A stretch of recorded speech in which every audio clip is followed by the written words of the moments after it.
आज यहाँ पे इतनी बड़ी संख्या में अहमदाबाद के व्यापारी आए हुए हैं। मुझे बताया गया सारी क्रीम आज यहाँ पे बैठी है। आप सब लोगों को मेरा नमस्कार, सबको मेरा प्रणाम।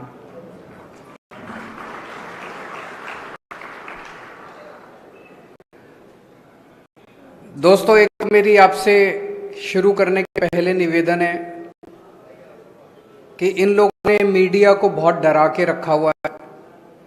मीडिया को कहा हुआ है कि आम आदमी पार्टी को, केजरीवाल को, इनको बिल्कुल नहीं दिखाना। मीडिया वाले बहुत अच्छे हैं, वो दिखाना चाहते हैं क्योंकि हम अच्छी अच्छी बातें करते हैं। मीडिया वाले दिखाना चाहते हैं, लेकिन वो बेचारे डरे हुए हैं। तो ये चुनाव हम सोशल मीडिया से जीतेंगे। मेरी आप सबसे विनती है कि जितने ज़्यादा से ज़्यादा लोग फ़ोन निकाल के इसकी रिकॉर्डिंग कर सकें और अपने अपने व्हाट्सएप ग्रुप में इसको शेयर कर लीजिए। ज़्यादा से ज़्यादा लोगों को इसको फैला दीजिए। मैं समझता हूं कि जब जनता खड़ी हो जाएगी तो अपने आप बात फैलेगी।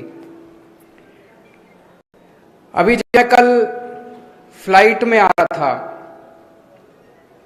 मेरे बगल में अहमदाबाद के एक व्यापारी बैठे हुए थे, स्टॉक ब्रोकर हैं। मुझे देख के आश्चर्यचकित हो गए। बोले, सर सीएम के बगल में बैठा हूं मैं, मेरे भाग्य खुल गए। फिर बोले कि सर मुझे आपके साथ फोटो लेनी है। मैंने कहा ले लीजिए। फिर अचानक बोले कि नहीं, गड़बड़ हो जाएगी।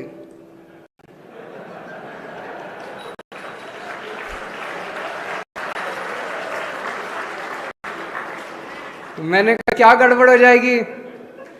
कहते हैं सर आजकल आपके पीछे ईडी और सीबीआई पड़े हुए हैं, अगर फोटो ले ली तो मेरे पीछे भी पड़ जाएंगे।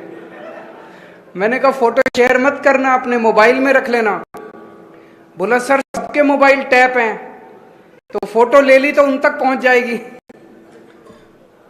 मैं सोच रहा था कितने डरे हुए हैं यार अपने देश के लोग। व्यापारी कितने डरे हुए हैं। जिस देश का व्यापारी एक फोटो लेने में इतना डरा हुआ है, वो देश कैसे तरक्की कर सकता है? नहीं, जब तक व्यापारी खुश नहीं होगा। देश की अर्थव्यवस्था में सबसे ज्यादा योगदान व्यापारियों का होता है, सबसे ज्यादा योगदान उद्योगपतियों का होता है।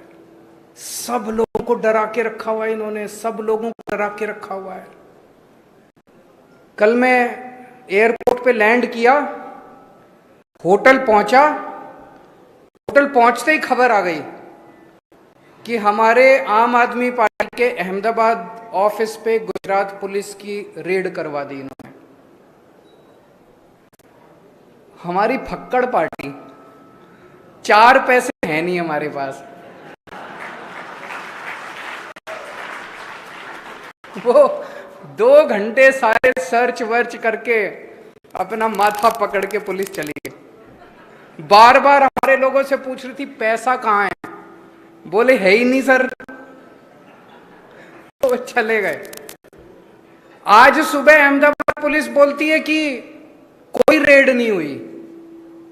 ये बड़ा शानदार है यार। कल रेड करी, 3 पुलिस वाले आए, उन 3 पुलिस वालों ने सारा सर्च वर्च करा, अपना आई कार्ड भी दिखाया, नाम भी पता है हमें पुलिस वालों के। आज कहते हैं कोई उनके पास वारंट नहीं था, कोई सर्च वारंट नहीं था, कोई कागज नहीं था, आए बस रेड करी और चले गए। हमने जब शोर किया कि रेड हो गई, हमारे ऊपर रेड हो गई, तो कहते कोई रेड नहीं हुई। ये बड़ा अच्छा है। बिना कागज के, बिना किसी के भी घर में घुस जाओ, किसी के भी दफ्तर में घुस जाओ, और फिर ये तो आम आदमी पार्टी थी, इनकी हिम्मत नहीं हुई पैसे, नहीं तो किसी से भी पैसे मांग लो, पैसे बोलो इतने पैसे दे, नहीं तो तेरे को पकड़ के ले जाएंगे, और कोई कागज नहीं, कुछ नहीं। ये चल क्या रहा है इस देश के अंदर? ऐसे पुलिस या सरकार चलेगी? आप लोगों से मैं पूछना चाहता हूं, यहां कितने ऐसे लोग हैं जिनके या तो खुद के ऊपर, या रिश्तेदार के ऊपर, या दोस्तों के ऊपर, या जान पहचान वालों के ऊपर, या तो इनकम टैक्स की रेड हुई हो, ईडी की रेड हुई हो, सीबीआई की रेड हुई हो? जरा हाथ खड़ा करके, डरने की जरूरत नहीं है, यहां पे हाथ खड़ा करके बताएं। इतने देश के अंदर ऐसे डरा रखा है इन लोगों ने एजेंसी के जरिए लोगों को, भ्रष्टाचार रोकने के लिए नहीं, उगाही करने के लिए। जितनी एजेंसीज आती हैं सब उगाही करने के लिए आती हैं। जब तक देश के व्यापारी के मन से डर नहीं निकाला जाएगा, जब तक व्यापारी खुल के व्यापार नहीं कर पाएगा, तब तक देश तरक्की नहीं कर सकता। सबसे पहली चीज ये, आम आदमी पार्टी की सरकार बनेगी, गुजरात के अंदर भयमुक्त वातावरण देना हमारा सबसे पहला काम होगा। अभी जब मैंने पूछा कि कितने लोग ऐसे हैं जिन्होंने जान पहचान वाले या किसी के यहाँ रेड हुई हो, किसी की हाथ उठाने की भी हिम्मत नहीं है, कभी कैमरे में कैप्चर ना हो जाए। ऐसा हो ही नहीं सकता कि किसी जान पहचान वाले या किसी के यहाँ इनकम टैक्स की इसकी उसकी रेड ना हो। डर निकालना पड़ेगा सबसे पहले, जनता के मन से डर निकालना पड़ेगा। निडर होके व्यापार करो, आप निडर होके व्यापार करोगे, आपका व्यापार बढ़ेगा तो देश तरक्की करेगा। ये मैं दिल से कह रहा हूं। खुद भी एक व्यापारी परिवार से आता हूं, मैं बनिया परिवार से आता हूं, बनिया हूं। तो हमारे दादाजी की तरफ भी, मामा जी की तरफ भी, नाना नानी दादा दादी सारे व्यापार में थे। और मैं जानता हूं कि एक व्यापारी कितनी टेंशन के अंदर 24 घंटे व्यापार करता है। कभी लगता है ये एजेंसी आ जाएगी, कभी वो डिपार्टमेंट आ जाएगा, कभी वो आ जाएगा। सबसे ज्यादा जीएसटी से दुखी हैं लोग, हैं कि नहीं है? जीएसटी से बहुत दुखी हैं। अभी जैसे बताया इन्होंने, कई मैं सुन रहा था, जैनेन्द्र तन्ना जी ने बताया कंप्लायंस की दिक्कत है, रेट्स की भी दिक्कत है। इतना कठिन कर दिया इन लोगों ने, इतना कठिन कर दिया इन लोगों ने जीएसटी को। इतने चार्टर्ड अकाउंटेंट को भी पैसे देने पड़ते हैं, उसके बावजूद भी कहीं ना कोई गड़बड़ हो जाती है। इसको सिंप्लीफाई करने की जरूरत है। इसको सिंप्लीफाई करेंगे, हम भी करेंगे, गुजरात के स्तर पे भी करेंगे और केंद्र सरकार के स्तर पे भी आवाज उठाएंगे, ताकि और अगर आप गुजरात में सरकार बना दोगे तो हमारे 3 सीएम हो जाएंगे। जब 3 सीएम मिलके केंद्र सरकार में आवाज उठाएंगे तो थोड़ी ताकत ज्यादा होगी कि नहीं होगी? हमारी सुनवाई ज्यादा होगी, हमारी सुनवाई भी ज्यादा होगी। तो ये जीएसटी को ठीक करने की जरूरत है, बहुत बड़े स्तर पे जीएसटी को ठीक कर, कंप्लायंस भी ठीक करने की जरूरत है, रेट्स भी ठीक करने की जरूरत है। अभी भाई साहब ने प्रश्न पूछा, तन्ना जी ने भी और उनके बगल में जो बैठे हैं उन्होंने भी, कि सुप्रीम कोर्ट का एक ऑर्डर आया है। सुप्रीम कोर्ट का ऑर्डर ये कहता है कि जीएसटी काउंसिल के अंदर जो निर्णय लिए जाते हैं वो बाध्य नहीं है राज्य सरकारों के ऊपर। ये बहुत बड़ी अपॉर्चुनिटी देता है, बहुत बड़ा अवसर पैदा करता है। अभी फ्रैंकली हमने इस ऑर्डर को अच्छे से स्टडी नहीं किया। इसके बहुत वाइड इंप्लीकेशंस हैं, कॉन्स्टिट्यूशनल इंप्लीकेशंस हैं, लीगल इंप्लीकेशंस, एडमिनिस्ट्रेटिव इंप्लीकेशंस हैं। इसको हम स्टडी करेंगे। अगर अपॉर्चुनिटी खुलती है, मैं आज गुजरात के सभी व्यापारियों को आश्वासन दे के जाना चाहता हूं, आपके साथ बैठेंगे, जैसे आप कहेंगे जीएसटी की रिजीम गुजरात के अंदर वैसी ही होगी जैसा व्यापारी चाहेंगे, ना कि वैसी होगी जैसा एक्सटॉर्शन की तरफ से।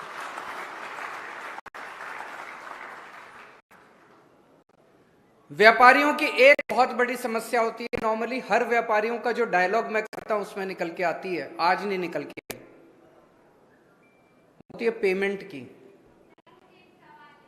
एक मिनट में पूरा कर लूं अभी से। पेमेंट नहीं आती, माल बेचते हैं, पेमेंट नहीं आती, है कि नहीं है? किसी ने पैसा लिया वापस नहीं करता, बहुत बड़ी समस्या है। आधे से ज्यादा लोग तो इस पेमेंट की वजह से डूब जाते हैं, आधे से ज्यादा व्यापारी तो इस पेमेंट। मेरे पास इसका तुरंत कोई समाधान नहीं है। मैं भी व्यापारी परिवार से आता हूं, इसलिए मैं समझ सकता हूं कि पेमेंट की कितनी बड़ी समस्या है। आपके साथ बैठेंगे, इसमें मैं बहुत लोगों से चर्चा कर रहा हूं कि क्या किया जा सकता है। इस पे कोई कानून ऐसा बनना चाहिए ताकि लोगों की पेमेंट वापस आ सके। अगर एक आदमी को माल बेचने के बाद अपनी पेमेंट की पक्का हो जाए कि मेरी पेमेंट आ जाएगी, तो मैं बताता हूं आपको 50 से 60% व्यापार वैसे ही बढ़ जाएगा, लोगों का कॉन्फिडेंस बढ़ेगा सिस्टम के अंदर और व्यापार बढ़ जाएगा। इसके लिए हम मिल बैठ के कुछ समाधान निकाल के कोई कानून लेके आएंगे, और जो कानून यहां बनेगा उसको फिर दिल्ली में भी लागू करेंगे, उसको फिर पंजाब में भी लागू करेंगे और एक दिन पूरे देश में भी लागू करेंगे।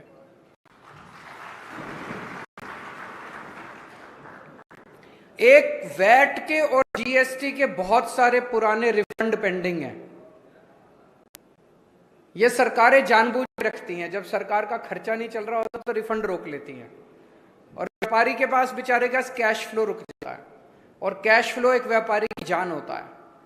तो हमारी सरकार बनेगी 6 महीने के अंदर जितने आपके पुराने रिफंड है, सारे रिफंड आपको 6 महीने के अंदर, वैट के भी और जीएसटी के भी। वैट के पुराने बहुत सारे मामले चल रहे हैं। वैट तो खत्म हुए कितने साल हो गए, लेकिन पुराने केस पे केस चल। तो एक आपके साथ बैठ के एक वैट एमनेस्टी स्कीम लेके आएंगे ताकि सारे पुराने केसेस को खत्म किया जा सके। जो लेना देना है सरकार का बनता है वो सारा आप दें, और ताकि आप लोगों को केसेस से, झंझट से मुक्ति मिले। एक चीज जो केवल आम आदमी पार्टी कर सकती है वो है भ्रष्टाचार मुक्त प्रशासन। अभी सबकी आपकी बातों से निकल के आ रहा था, ममता जी ने भी बोला कि जी वो पैसे मांगते हैं, पुलिस वाले पैसे मांगते हैं, ये पैसे मांगते हैं, वो पैसे। ये मैं आपको गारंटी दे रहा हूं, एक भी पुलिस वाला और एक भी सरकारी कर्मचारी की हिम्मत नहीं होगी कि आपसे एक भी पैसा मांग सके। दिल्ली में हमने भ्रष्टाचार मुक्त शासन दिया है। मैं आपके साथ शेयर, पहली जब सरकार बनी हमारी 28 सीट आई थी दिल्ली में।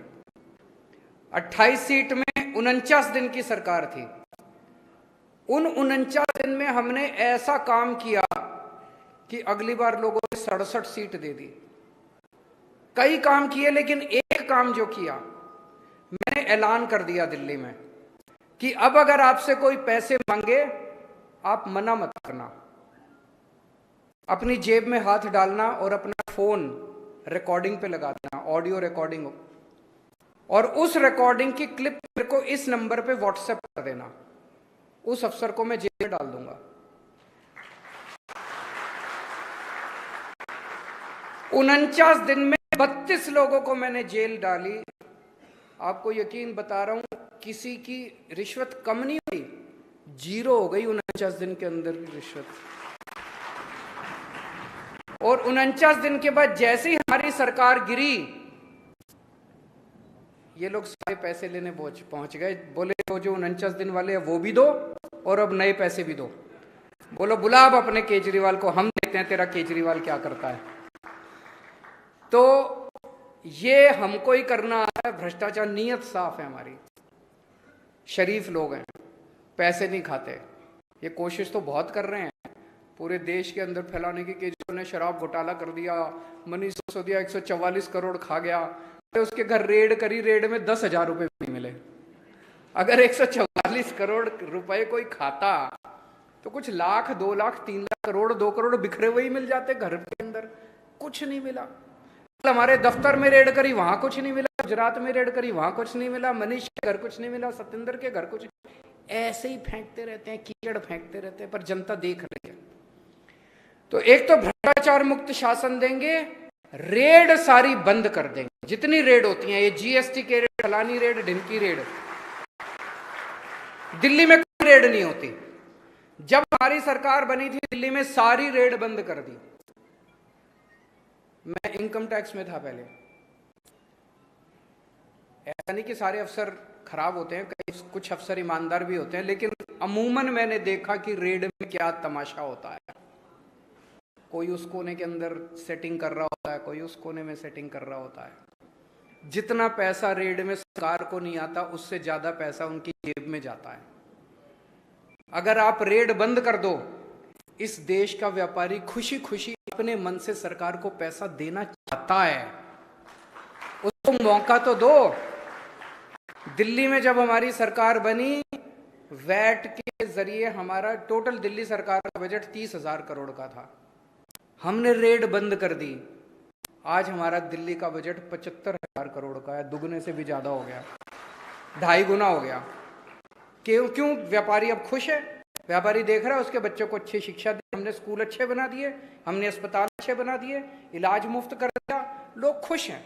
अपने से टैक्स दे रहे हैं, अपने से उनको लग रहा है यार कि अगर सरकार को टैक्स दोगे तो कुछ बदले में मिलेगा। तो सिंप्लीफाई करेंगे सारे प्रोसेस। अब कई लोगों की शिकायतें ये थी जी प्रोसेस बड़ा कॉम्प्लिकेटेड है। ये फाइल करना पड़े। प्रोसेस को कॉम्प्लिकेटेड क्यों बनाया जाता है? प्रोसेस को कॉम्प्लिकेटेड इसलिए बनाया जाता है कि आदमी थक के कहे बताओ जी कितने देने हैं, फिर आदमी जो देता है वो ऊपर तक पहुंचता है। जब ऊपर बैठा हुआ आदमी कहता है मेरे को पैसे नहीं चाहिए और खबरदार जो तुमने पैसे लिए तो सारा प्रोसेस फिर सिंप्लीफाई होने लगता है। फिर कहते हैं यार काम करो अब सारे जने मिलके।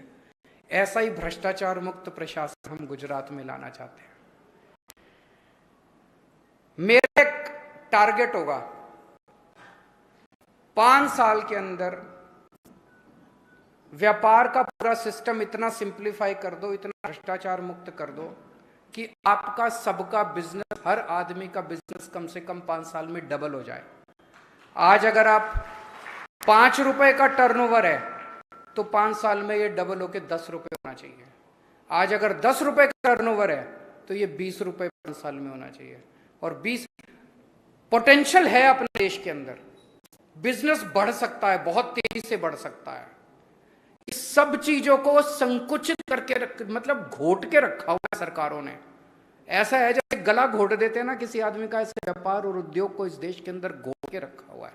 अब खुला छोड़ दिया जाए व्यापार को, खुला छोड़ दिया जाए व्यापारियों को, उद्योगपतियों को, इतना बढ़ेगा हमारे देश के अंदर। हम चाइना को पीछे छोड़ सकते हैं, हमारे अंदर पोटेंशियल है।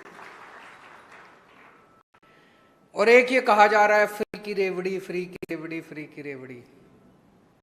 मैं कन्विंस्ड हूं पूरी तरह से कि अपने देश के हर बच्चे को अच्छी शिक्षा मिलनी चाहिए और फ्री शिक्षा मिलनी चाहिए। आज अमेरिका अपने बच्चों को फ्री शिक्षा देता है, लंदन अपने बच्चों को फ्री शिक्षा देता है, जापान अपने बच्चों को फ्री शिक्षा देता है, बड़े बड़े देश अपने बच्चों को फ्री शिक्षा देते हैं। वो इसलिए फ्री शिक्षा नहीं देते कि वो अमीर हैं, वो अमीर इसलिए बने क्योंकि उन्होंने अपने बच्चों को फ्री शिक्षा देनी चालू करी। अगर हमें अमीर देश बनना है, अगर हमें डेवलप्ड कंट्री बनना है, तो पहले सबसे पहली चीज है अच्छी शिक्षा हर बच्चे के लिए इंतजाम करना पड़ेगा और फ्री शिक्षा का इंतजाम करना पड़ेगा। दिल्ली में हमने शानदार शिक्षा का इंतजाम कर दिया, गरीबों के लिए भी सरकारी स्कूल शानदार कर दिए। कितनी कहानियां मेरे को सुनने को मिलती है, फलाना फलाना प्लम्बर का बेटा, कारपेंटर का बेटा, रिक्शे वाले का बेटा IIT में इंजीनियर बन गया। सोच के देखो, जिसका बाप आज 10,000 रुपये महीना कमाता है, वो IIT का इंजीनियर जब निकलेगा 3 लाख रुपए महीने की उसकी सैलरी होगी। गरीबी दूर हो गई उसकी। ऐसे ही तो गरीबी दूर होगी, और कैसे होगी? सरकारी योजनाओं से गरीबी दूर नहीं होने वाली, गरीबी दूर होगी शिक्षा से। तो फ्री शिक्षा देना कैसे फ्री की रेवड़ी हो गई? सबके लिए हम अब फ्री इलाज का इंतजाम करना चाहते हैं। कम से कम दुनिया के अंदर ढेरों देश ऐसे हैं जिनके अंदर उन्होंने, इंग्लैंड के अंदर, लंदन के अंदर नेशनल हेल्थ सर्विसेज है उनकी। अगर गरीब से गरीब आदमी भी फ्री, वो वहां पे बीमार होता है, उनकी हेलीकॉप्टर एम्बुलेंस सर्विस है, वो उसको लेके जाती है फ्री में। हमें भी करना चाहिए अपने सारे लोगों का फ्री में इंतजाम, क्यों नहीं करना चाहिए? और हमने दिल्ली में करके दिखाया। 2 करोड़ जनता है दिल्ली की, हर आदमी के लिए पूरा इलाज मुफ्त कर दिया हमने, दवाइयां भी, टेस्ट भी, ऑपरेशन भी, सब कुछ मुफ्त कर दिया। मैं इसको फ्री की रेवड़ी नहीं मानता। मुझे लगता है राष्ट्र निर्माण के लिए शिक्षा और स्वास्थ्य एक ऐसी चीज है जो सबके लिए हमें फ्री का इंतजाम, फिर हम फ्री का इंतजाम कर देंगे। हम जबरदस्ती नहीं कर रहे किसी से। किसी ने अपने बच्चे को प्राइवेट स्कूल में पढ़ाना पढ़ा ले, किसी ने प्राइवेट अस्पताल में इलाज कराना करा ले, पैसे देकर करा ले, लेकिन अच्छा शिक्षा, अच्छा इलाज सबके लिए फ्री में अवेलेबल होगा। जिसने लेना है ले, जिसने नहीं लेना है ना ले। मैं समझ सकता हूं कि आज माहौल इतना ज्यादा खराब है कि बहुत लोग, जैसे मैंने बताया, मेरे बगल में जो बैठा था वो बोला जी फोटो ले ली, उनको पता चल गया। तो आप में से बहुत सारे व्यापारी हैं, और व्यापारी बेचारा हमेशा डरा रहता है, इस सरकार से भी, उस सरकार से भी, इस डिपार्टमेंट से भी, उस डिपार्टमेंट से भी। मैं आप में से किसी को नहीं कहूंगा कि खुल के आओ सामने। जो आ सकते हैं आओ, जो नहीं आ सकते मत आओ खुल के। लेकिन एक बार परिवर्तन तो कर दो यार, बदल तो दो इस बार। बदलाव तो 27 साल के बाद तो बहुत ज्यादा हो जाता, फिर तो अहंकार आ जाता, कोई सुनता ही नहीं है। फिर तो एक बार बदलाव मांगता है, अंदर खाने काम करो। जो आए कान में बोल दो सबके, इस बार झाड़ो, इस बार झाड़ो, इस बार झाड़ो, इस बार, सबके कान में बोलते जाओ, वर्ड ऑफ माउथ। और व्यापारी जानता है जो कस्टमर आए उसी को बोलते झाड़ू, जो कस्टमर है उसी को व्हाट्सएप पे बोल दो झाड़ू, खुल के मत आओ, लेकिन अंदर खाने झाड़ू झाड़ू झाड़ू झाड़ू। इनको सबसे ज्यादा गुमान है कि अहमदाबाद बीजेपी का गढ़ है। पहले कहते थे गुजरात गढ़ है, अब गुजरात तो कहना छोड़ दिया, इनको लग रहा है कि अब गुजरात तो जा रहा है, कहते हैं अहमदाबाद गढ़। कितनी सीट है अहमदाबाद में? 16 सीट है शहर में। अब आप लोगों की जिम्मेदारी है, 16 में से एक भी सीट अब इनके जिम्मे नहीं जानी चाहिए। दिल्ली के लोगों ने 70 में से 62 सीट दी थी, पहले 67 सीट दी थी। पंजाब के लोगों ने 117 में से 92 सीट दी। आप 182 में से कितनी दोगे? रिकॉर्ड तोड़ना है आपको दिल्ली का और पंजाब का। भारत